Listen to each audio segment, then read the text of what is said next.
Episode 38 of the podcast. In the first part, we're going to talk about the opposition reflex and how that affects dogs at home, in the vet's office, and in grooming. And in the second part, we're going to talk about some of the safety equipment available to us. You're listening to the Creating Great Grooming Dogs podcast. I'm Chrissy Neumeier-Smith. I'm a certified professional groomer, certified behavior consultant for canines, certified professional dog trainer, and the owner of Happy Critters in Nashua, New Hampshire. And this, my friends and colleagues, is where grooming and training meet.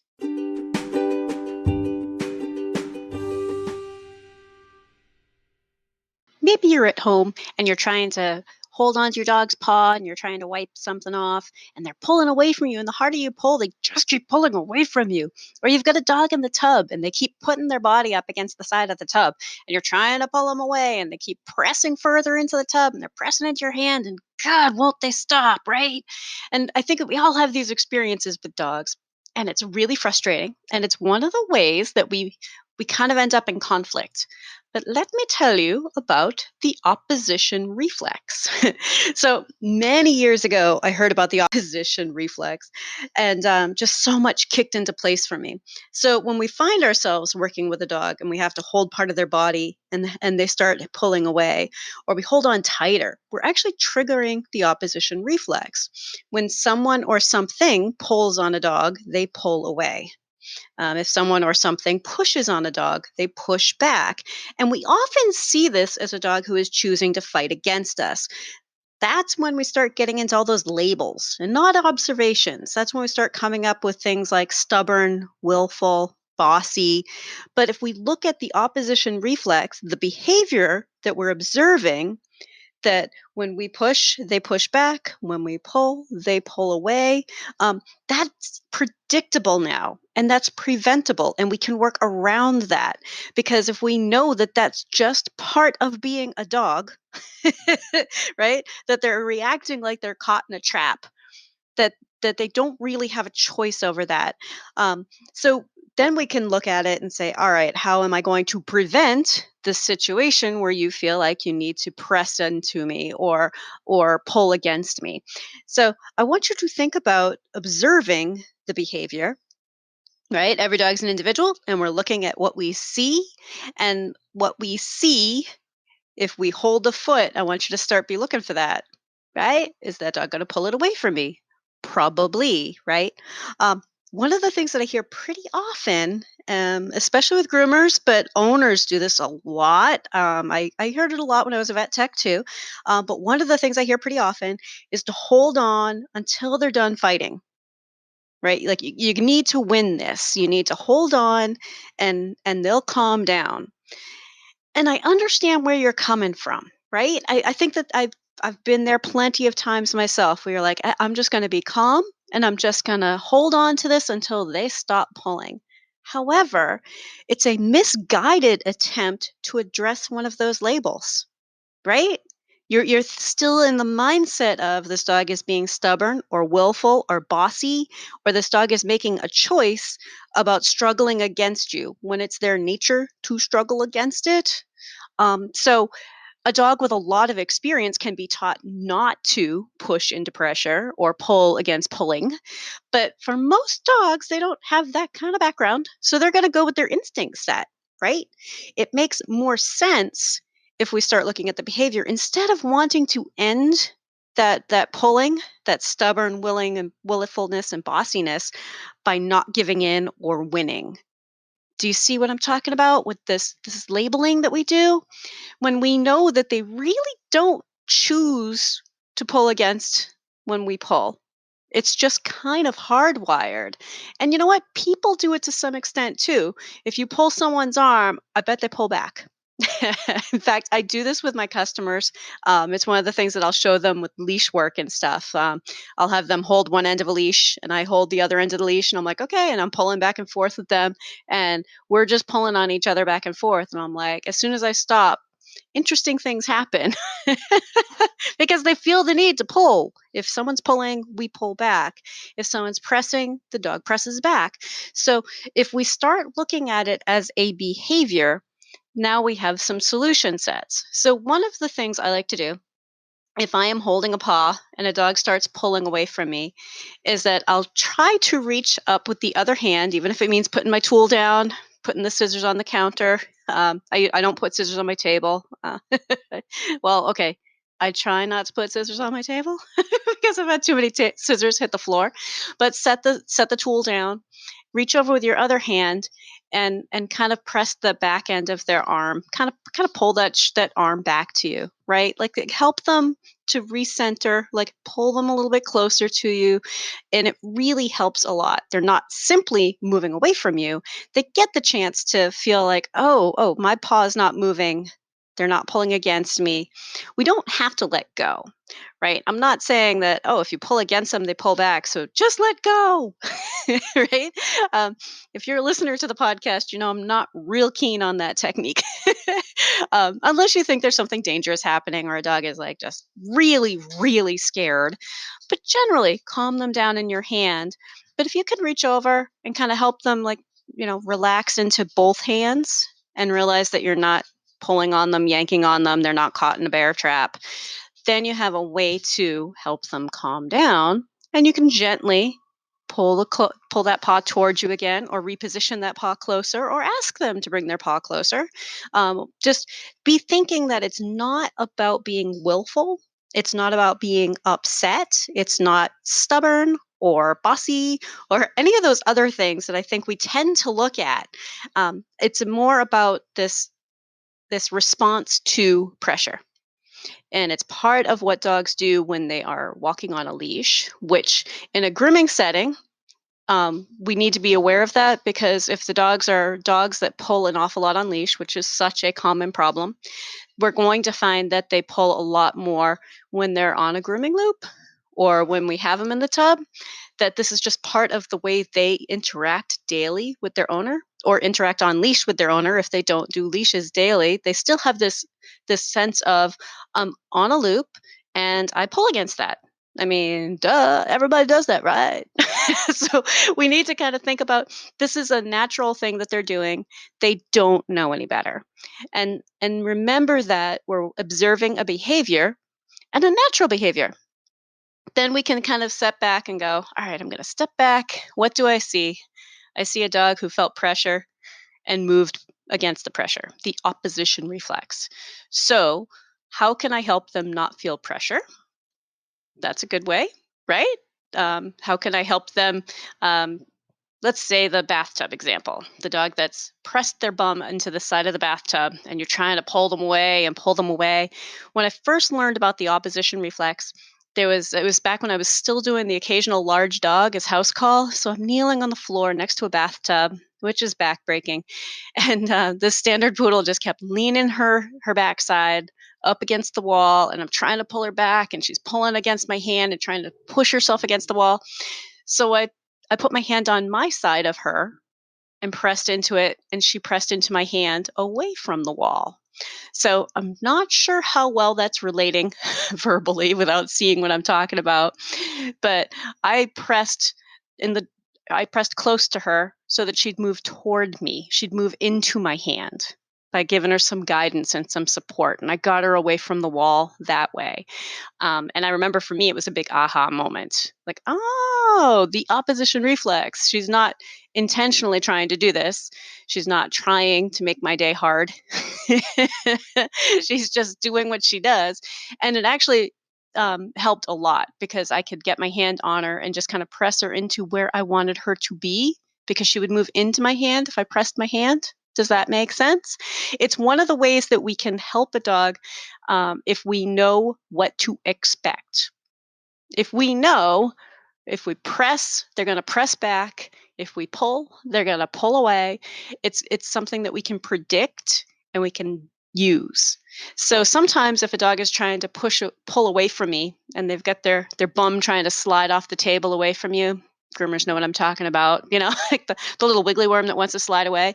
Sometimes if you reach up and kind of press into their chest and give them a little bit of stability, it's not a hard push. It's more like a, hey, press into this.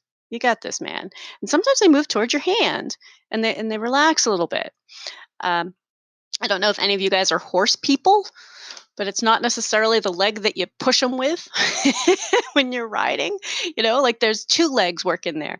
So we can think about pressure, and we can think about how we're going to help them feel comfortable with the kind of pressure that we use, and that it shouldn't be a whole lot of pressure.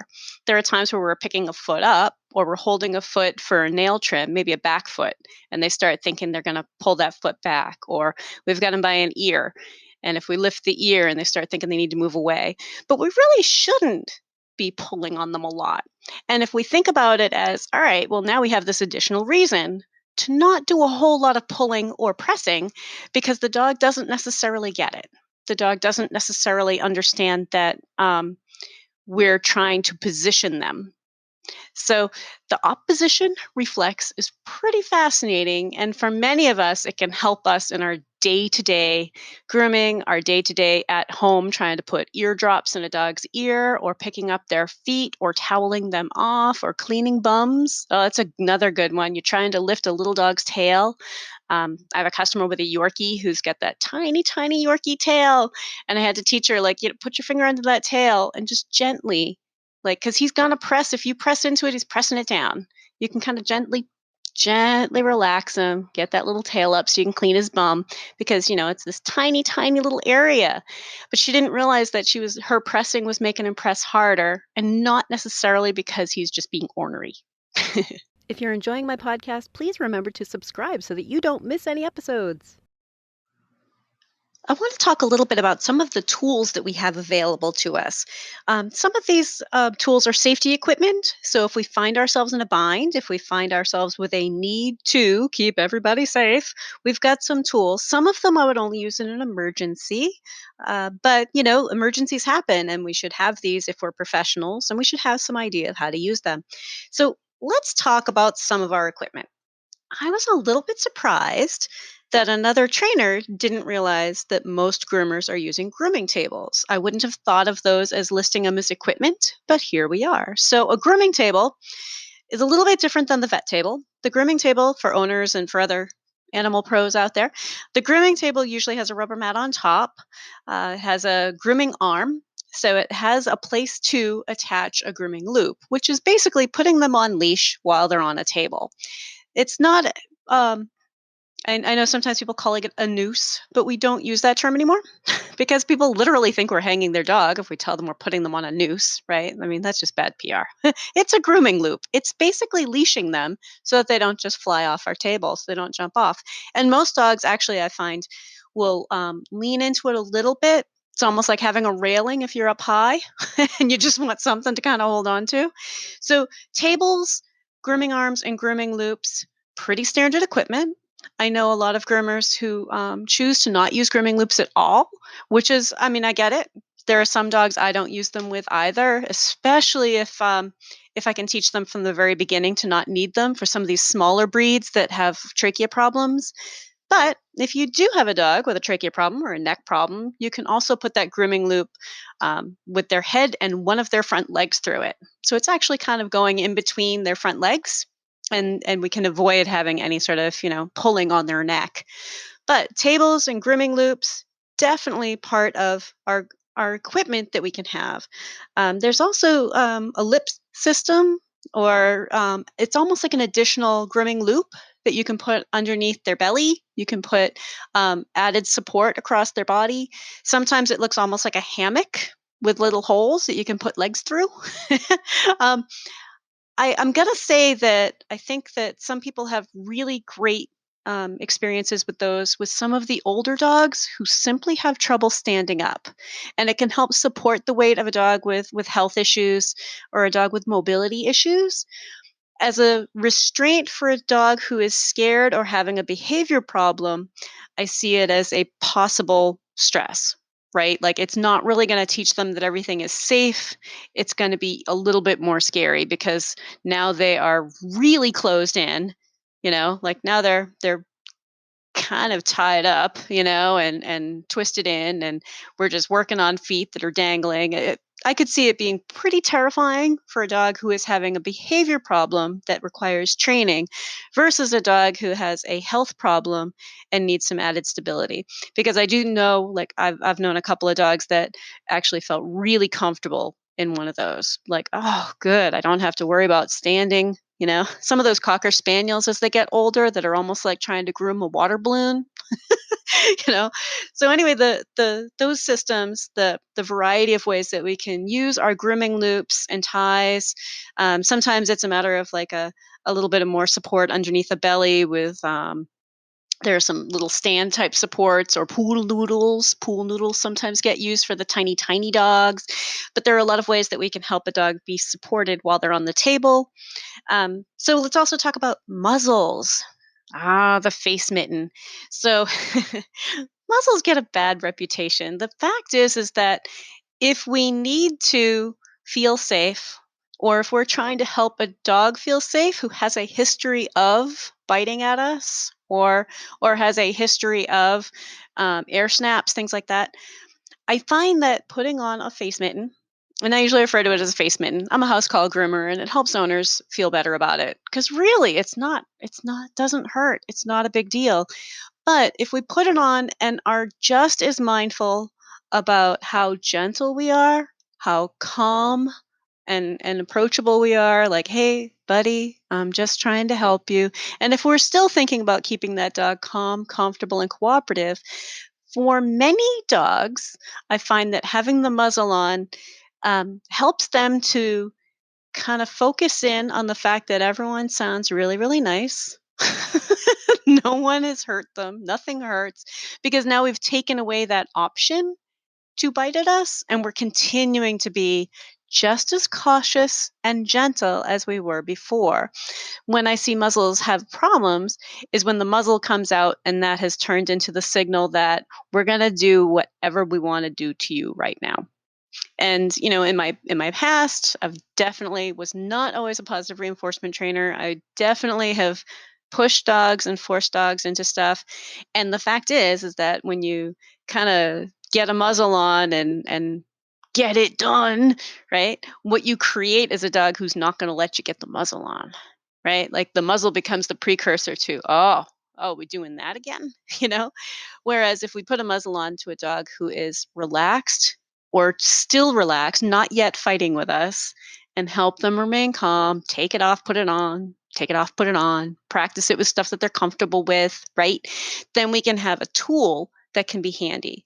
In fact, I know a couple of my dogs that I work with that um, if something startles them, their response is kind of out of their control, and their response is not a nice little nip. I would expect a full depth bite if I really scared them, or if something hurt.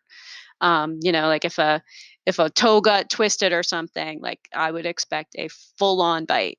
So yes, they wear a muzzle. And you know what? They're actually really friendly with me, and they don't mind the muzzle because the muzzle hasn't become the I'm going to force you into it. And along with the muzzle, I find the same thing happens when we use things like leather gloves. Now, there's a time when leather gloves can be helpful. I would say more in a veterinary setting than a grooming setting. Because what happens is that if we have a leather glove, like one of those big thick gloves, and we start thinking like, okay, good, now I'm not going to get hurt while I'm handling this dog, but they're still seeing a hand. I want you to think that if they make contact with that glove and it doesn't affect you, they're going to try harder. Does that make sense? Be thinking about that. Like we're literally teaching them to bite harder. And that's a terrible message. Like, oh, we don't want that message. Now, if you feel the need to put on gloves, be thinking that that should be an emergency type case. And if you feel the need to put on gloves, if you actually like use a towel or something over it, then they're not seeing your hand. They're just thinking that something big is coming at them. All right. I use towels a lot. Sometimes a towel is just like this big wall of fluff, and you can wrap them up a little bit and help them feel calm. But if you're using a glove, put it under a towel. Like have a towel there too, so that they're not seeing a hand, a human hand, that somehow like needs to be bitten harder. That's not a good message. Right? And also, again, that's really kind of an emergency thing. That shouldn't be I need to get this mat, right? That should be more of a, oh my God, this dog is injured, like did something and I need to stop the bleeding and not get hurt, right? This is kind of vet stuff, not necessarily on a grooming table, and certainly not I need to get these nails done. I don't think that that's something that we should be pushing a dog so hard on that we need to turn to things like leather gloves. um, now, I got to say, there's also the groomer's helper, and I kind of it probably sounded like I talked about that one when I was talking about grooming loops and like additional grooming arms and grooming loops. But the groomer's helper gives you a second loop to almost be like cross ties. So one grooming arm, I want you to picture this. You've got one grooming arm and the dog's loop goes to the top of the grooming arm, and a groomer's helper brings it off to the side to the grooming arm, to the side of the grooming arm, or directly in front of the dog. So it keeps a dog from being able to do a full circle. And if we're able to help a dog remain calm, comfortable, and cooperative, if we're able to help them relax, we can also have that little bit of feeling like I can be calm myself because I know how far this dog can reach. Because we've also talked about how the human has to feel calm, confident, like we need to feel like we're in charge and that this is okay. And that helps a dog be calm too. So if we're aware that, all right, I am going to set up some safety equipment so that I know I'm not in reach should this dog go beyond what they can handle or have a very dramatic response that I did not expect. So those are some of the tools that we have available to us. Now, one more I'm going to mention. So the rabies poll. There is a point where a dog might be in a cage and just will not come out. And in that case, I usually would say, call the owner. But I have been there a couple times where a dog wouldn't come out for an owner either. And so there are times where having something that's a leash on a big stick, which is what a rabies pole is, right? Leash on a big stick. Attach them to it and pull them out. It's not pretty. It's not something I would recommend. It's a last ditch effort. However, if you have a dog that has trouble coming out of crates, there are a couple of things that you can do. A Kennel that you can pull apart and take the top off, for a lot of dogs, totally diffuses that. Like, oh, I have no roof. Oh, hi, and you can get a slip lead over and coax them out. But the rabies pole is a tool that could be used in an emergency, not part of the regular, like, Toby's in again, get the rabies pole. Like we don't want to have to do that with any dog on any sort of a regular basis. Now, groomers, I will say, if you find yourself in a situation where an owner's there and no one can get that dog out of a crate, sometimes you can use a grooming arm with a slip lead on the end and use that as like a rabies pole and just kind of like, okay, can I get this over your head and pull you back out? So, but these are some of the tools that are available to us as safety equipment, and I wouldn't rule out any of them. Just to have a mindfulness that our goal is to keep a dog calm, comfortable, and cooperative. And any tools that we're using should be promoting calm, comfortable, and cooperative, or damage control, safety, in the moment, emergency type use. So be thinking about some of these tools and the way that we use them. The weekly action step this week is to play around with the opposition reflex. See what happens. Be aware that when you're holding a foot, if a dog pulls away and you pull back, that they're going to pull more. Or if you press into their hip to try to get them to press into your hand, have fun with it. And actually go ahead and play with people too. See what your family and friends do.